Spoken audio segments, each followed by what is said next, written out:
You don't just want a video to go viral. That's dangerous. YouTube Shorts are going to hinder the growth of many people because they just want to go viral. Obviously, the goal is going to be conversion. Maybe they buy your product, maybe they donate to your ministry. When I'm on any social media platform, here's the principle. I'm going to maximize my use of it.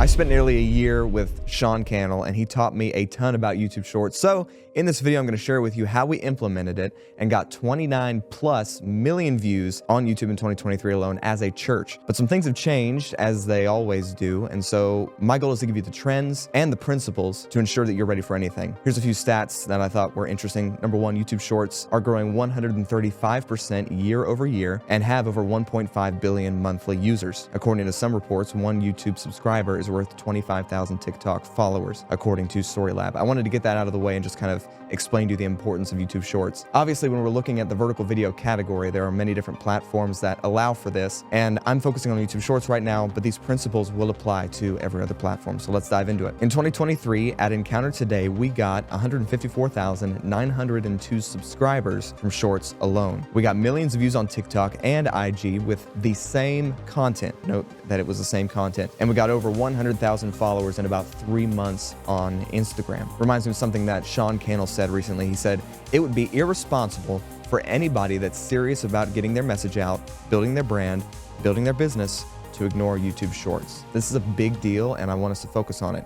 So I'm going to give you a couple pointers today. We're going to start with the editing process, and then we're going to move on from there. Where do you start? How do you actually create successful videos? So let's get into it. Number one, the edit. We're going to start with the editing process. The editing always begins in the script. Intentionality and authenticity are key. If you are authentic but not intentional, you may go viral but have no lasting success. If you are intentional but not authentic, results will be harder to come by. Now, this is important because everyone's talking about you got to be authentic. You got to be authentic. But what happens when you try to be authentic really hard?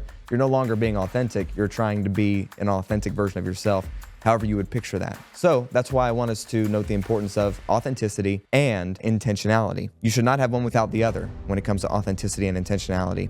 And your editor must also understand this. When I was with Mr. Cannell and Mr. Brian, by the way, love that guy, he had us put every piece of content on a scale of 1 to 10. So here's what that looked like. If we were going in and we were chopping the chicken, it's the phrase that I love to hear him talk about. It describes the process, I think it was Harris Teeter goes through, from the raw chicken to the rotisserie chicken to the slices of chicken. So there's a process the chicken goes through, and people can buy it at either stage. So there's the long form, medium length content, and there's the short form, right? So there's different ways you can chop the chicken for your content. The idea is to create a long form video, maybe 45 minutes, maybe 20 minutes, I don't know, a long form video for your standards, and then chop the chicken, take that and divide it into smaller subsections of valuable content that applies to your brand. When it comes to that, when we were trying to find clips or trying to find vertical videos, we had to think of them on a scale of 1 to 10. 1 being none of Think Media subscribers would want to see this. 10 being anyone who loves Think Media would devour this content instantly and, be super grateful for it. We wanted to get like at least a 7 on that scale, and we knew that that was going to perform well and convert well. The reason why this is so important is because you don't just want a video to go viral. That's dangerous. YouTube Shorts are going to hinder the growth of many people because they just want to go viral. The goal is to keep it on brand, on target, and on the same topic of your channel. And that's why the 1 to 10 scale is so important. If you post a piece of content that's a 1, and your audience subscribed for a 7 or 8, you are going to lose conversion. Obviously, the goal is going to be conversion. How do we get them not just onto our YouTube channel, not just subscribed, but from there, maybe they buy your product, maybe they donate to your ministry. So how do we get them to that? That's the conversion we're looking for. And if we're posting videos that are off topic, off brand for another audience, they're not likely at all to convert. Conversion is very important. Now, let's do a case study. One vertical video Pastor Allen and I recorded that got over 20 million views was the video, "Are There Portals to Hell?" It asked a question that believers and non-believers alike would be interested in. Let me know in the comments, would you be interested in a video entitled, "Are There Portals to Hell?" Now, we don't know if there are portals to hell, so Pastor at the end said, "Are there portals to hell? I don't know, but what I do know is that hell is a real place and you can spend eternity in heaven if you give your life to Christ." This was a viral video with a call to salvation. So it was intentional.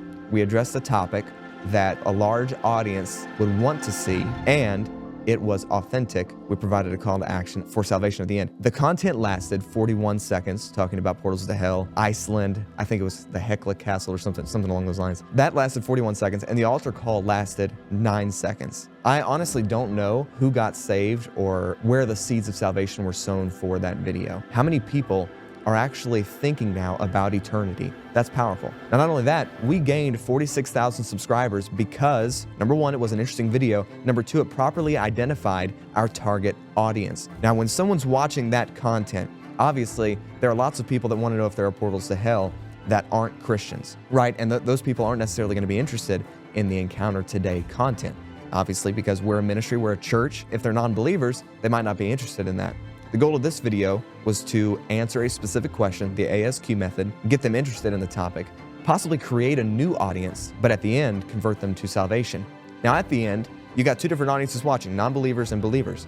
At the end, if they prayed that prayer, now they have this whole channel full of resources that they can subscribe to learn more about what it means to be a believer. Number two, if they were saved and they saw the salvation call at the end, they're like, man, I love this content, so I'm going to subscribe because they're also Christian. So that just compounds the effect of interesting content. But again, it answered a specific question, and that's always our goal. We want to be intentional. Now, number two, this is point number two. We just kind of started talking about editing. Basic concepts when it comes to editing a vertical video, YouTube short, Instagram reel, TikTok vertical video. Number one, you want to pay attention to the pacing. What does that mean? Well, pacing is how quickly the video is moving along. And this is all based on content. This is not based on how fast you can edit it. Let me explain. So pacing in a movie is not how fast they're cutting. Like there was a scene in, I think it was Taken, where Liam Neeson's jumping over this fence, and there were like 20 different cuts to show that he was jumping over the fence, and it happened in like 5 seconds. It was like, boom. If you know what I'm talking about, you know what I'm talking about.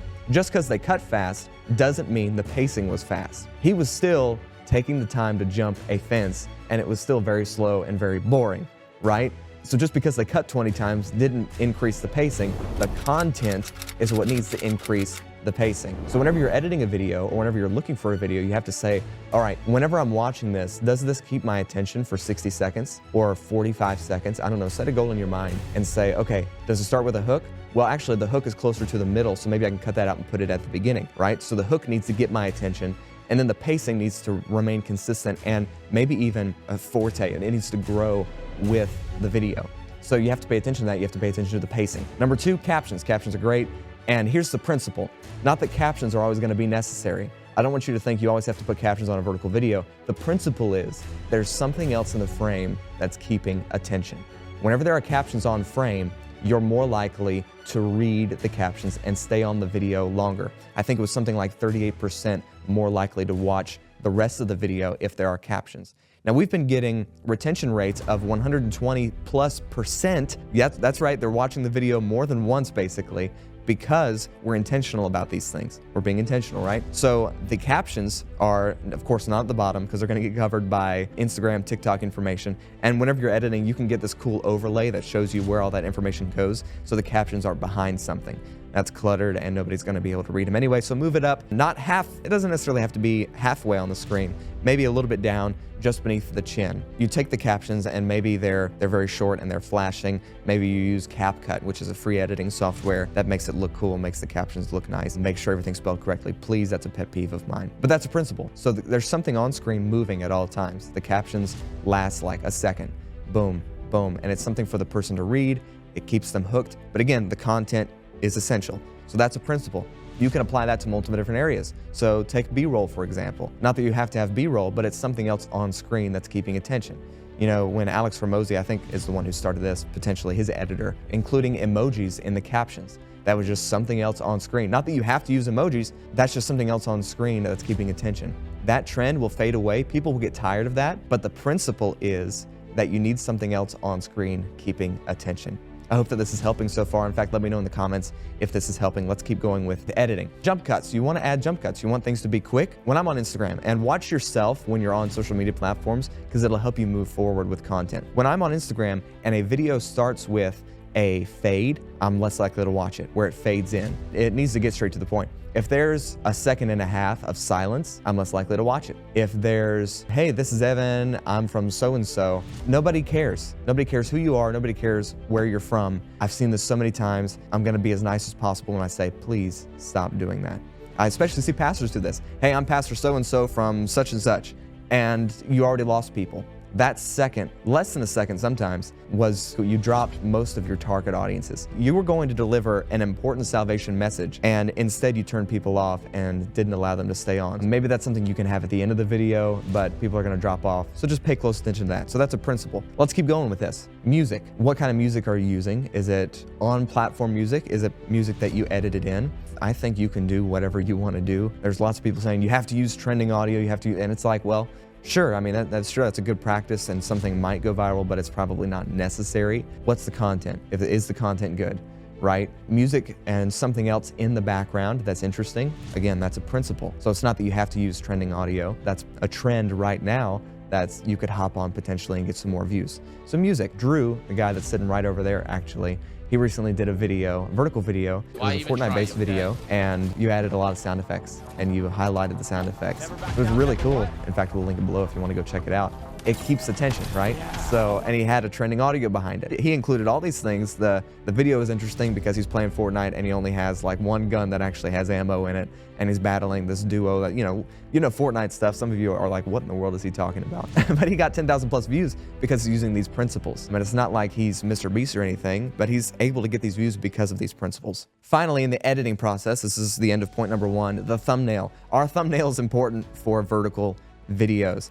This is something I've been battling with for a while now. And so I want to kind of lay out my thoughts and get your thoughts on it. When it comes to vertical videos, thumbnails are not necessary, but they probably will be in the future. That's the caveat there. When I'm on any social media platform, here's the principle. I'm going to maximize my use of it. I'm going to maximize my use of it. What does that mean? When I'm on YouTube, do I have to use YouTube tags? No. Should I use YouTube tags? The option is there, so I'm going to maximize my time on YouTube.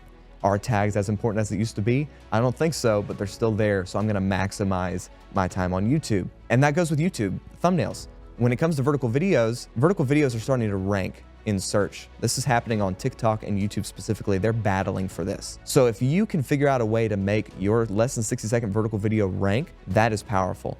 I think Gary Vee was recently talking about this, where get your vertical video to rank, get your 60-second video to rank. What's been powerful is I've been watching myself, again, watch yourself while you're on social media platforms. When I search for something and there's a 10-minute video that answers my question, or there's a 60-second video that answers my question, I'm choosing the 60-second video hands down every time. And if it doesn't answer my question, then maybe I'm going to the 10-minute. But YouTube is really prioritizing that. If you look on TikTok, now whenever you're watching videos, at the bottom of the screen, there's a recommended search. They're trying to get people used to searching on TikTok. And in fact, TikTok is becoming a powerful search engine. In my mind, that's the only way they're going to survive the social media wars in the coming 5 years. Is it search-based? Otherwise, TikTok could be like Vines and disappear into the nether. Is that the right word? But you get the idea. The principle is make search-based content. The goal is to get your video ranking in search. The number one way to do that is with your title. What is your title? Is your title Sunday Morning 1/24/23? I wish Drew was grinning right now, but hey, I got him to grin. Okay. He's grinning because when we're in meetings all the time and we're looking at a YouTube channel and the title is Sunday Morning and then the date, it's like, oh, they're missing out on such a huge opportunity by not titling their video. And so title your video. If it's 60 seconds, title it. Spend time working on the SEO, the search engine optimization of that video. So those are the principles of editing. I hope that helps. When it comes to thumbnails, here's how I put thumbnails on vertical videos. For Instagram, what I'll do is I'll either take a picture or a screenshot from the video, so either a picture of myself or a screenshot. I'll go into Canva real fast, throw something together with maybe a black or white background, cut myself out, add a little bit of text, and then you can add that to Instagram from your camera roll. On TikTok, you have to use a frame from the video. On YouTube Shorts, you have to use a frame from the video. Now, I don't know if this is available on Apple devices yet. I wish you were Android, you would have this. On my Samsung phone, I can go on there and upload YouTube Shorts, and then when I'm at the end of that process, there's a little thumbnail on the top left of the screen. I can edit that and choose a frame in the video, and that'll actually work on YouTube. But the goal is to make, number one, rank in search and be more interesting in search, and number two, make your channel look nice. I mean, doesn't it look more professional when you go to the Shorts tab on a channel and you can tell what each video is about just by the thumbnail? That's a big deal. So take some time on the thumbnail. Again, I just use Canva. What I'll do is I'll export my final vertical video from either Premiere Pro or CapCut, and then I'll post that on Instagram and use the custom thumbnail. And then I'll put it back in CapCut, and for like 0.2 seconds, I'll have my thumbnail in there. That way I can choose from it as a frame in the video. It barely lasts any time at all, and I haven't seen it affect average view duration on YouTube Shorts. So something to think about. Point number 2, this is very important. YouTube has recently stated that there are 3 different types of content. Number 1 is hub. Number 2 is help. And number 3 is hero. Now, personally, I haven't heard many people talking about this, so I'm excited we get to talk about it on here. And this applies directly to vertical videos on any platform. Again, these are principles, and when I saw this, I really wanted to share it with you. Number 1, hub is a video that is familiar and keeps viewers coming back. Number 2, help, evergreen answers to common searches, kind of like the ASQ method we talked about recently. 3, hero, a popular topic with a big appeal. Now, whenever we're interviewing someone on Encounter Today or pastors doing a message, it's going to be one of these 3. And I'm so glad that they worded it like this because it makes so much sense. Most of your videos are probably going to be hub videos. Your vertical videos could either be help videos or hero videos. Either help videos or hero videos. Number 1, it's either an evergreen answer to a common searches. Maybe, are there portals to hell? I mean, that's not what people are necessarily searching for, but it's something interesting nonetheless. Number 2, hero, a popular topic with a big appeal. That's kind of like, are there portals to hell? It's a trending topic, or it's something that'll go viral, and it's not necessarily something people are searching for. When shooting or editing your next video, identify which one of these 3 it is. This will determine how you edit it. If it's a help video, then you want it to seem like a help video, like someone's actually being helped. If it's a hero video, then often those trendy songs or the trendy type of captions will be okay because that's a hero video. You want to go viral and bring in some foot traffic onto your site. Now, point number 3, I want you to reverse engineer conversion. We were talking about conversion a little bit earlier. Most are having issues converting views on Shorts to engaged followers. They're having trouble converting views on Shorts to engaged followers. This is a content positioning problem. Again, it's not the format of the video, it's the content of the video. It's that principle. If the pacing of the content is bad, and if the content isn't helpful, then the video is not going to perform well. The trend of vertical videos is based solely on value. The trend of vertical videos is based solely on value. What do I mean by that? The 60-second or less, or the you can devour this on your phone really quickly idea is only based on how quickly you can deliver valuable information.